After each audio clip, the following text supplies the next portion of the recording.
آج سے تقریباً 1400 سال پہلے عرب کے چند ہزار لوگ دنیا کی سب سے بڑی طاقت کے سامنے کھڑے تھے۔ صرف 3000 لوگ اور سامنے 1 لاکھ سے لے کر 2 لاکھ کا لشکر، نہ وسائل نہ بڑی فوج، مگر پھر بھی وہ پیچھے نہیں ہٹے۔ یہ ہے جنگ موتا کا منظر۔ جمادی الاولیٰ 8 ہجری اردن کے قریب ایک مقام موتا میں یہ جنگ تب شروع ہوئی جب رسول اللہ صلی اللہ علیہ وسلم کے سفیر حضرت حارث ابن عمیر رضی اللہ تعالیٰ عنہ کو رومی سلطنت کے ایک حلیف سردار نے شہید کر دیا۔ یہ صرف ایک قتل نہیں بلکہ اعلانی جنگ تھا۔ رسول اللہ صلی اللہ علیہ وسلم نے 3000 مجاہدین پر مشتمل ایک لشکر تیار کیا اور قیادت کا واضح نظام دیا۔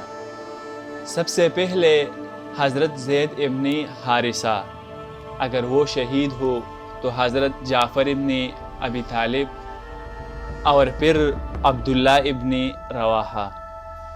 جب یہ لشکر موتا پہنچا تو ایک حیران کن حقیقت سامنے آئی۔ سامنے صرف ایک فوج نہیں تھی بلکہ رومی سلطنت اور ان کے عرب اتحادی، ایک ایسا لشکر جن کی تعداد 1 لاکھ سے 2 لاکھ بتائی جاتی ہے۔ یہاں ایک لمحہ آیا جہاں فیصلہ کرنا تھا۔ کچھ لوگوں نے کہا کہ واپس چلتے ہیں، لیکن حضرت عبداللہ ابن رواحہ کھڑے ہوئے اور فرمایا کہ ہم تعداد کے لیے نہیں لڑتے بلکہ ہم اس مقصد کے لیے لڑتے ہیں جس مقصد کے لیے ہم نکلے ہیں۔ پھر جنگ شروع ہوئی۔ سب سے پہلے زید ابن حارثہ بہادری سے لڑتے ہوئے شہید ہو گئے۔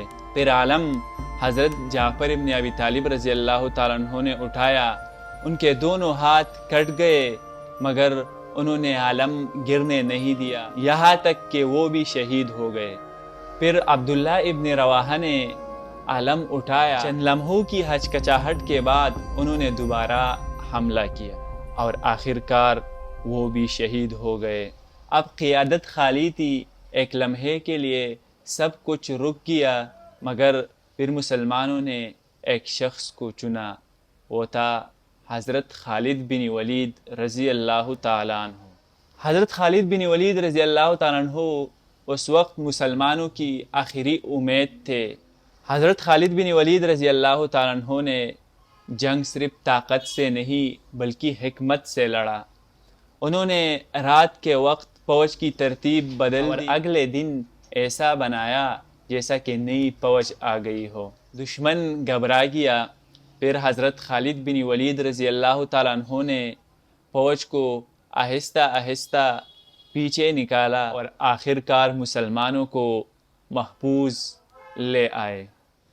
3000 کا 2 لاکھ سے لے کر 3 لاکھ تک کے سامنے کھڑا ہونا خود ایک تاریخ تھا۔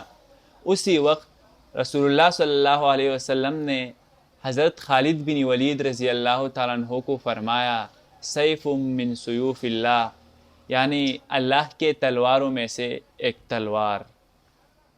آج بھی سوال وہی ہے کہ ہم طاقت پر یقین رکھتے ہیں یا اللہ پر۔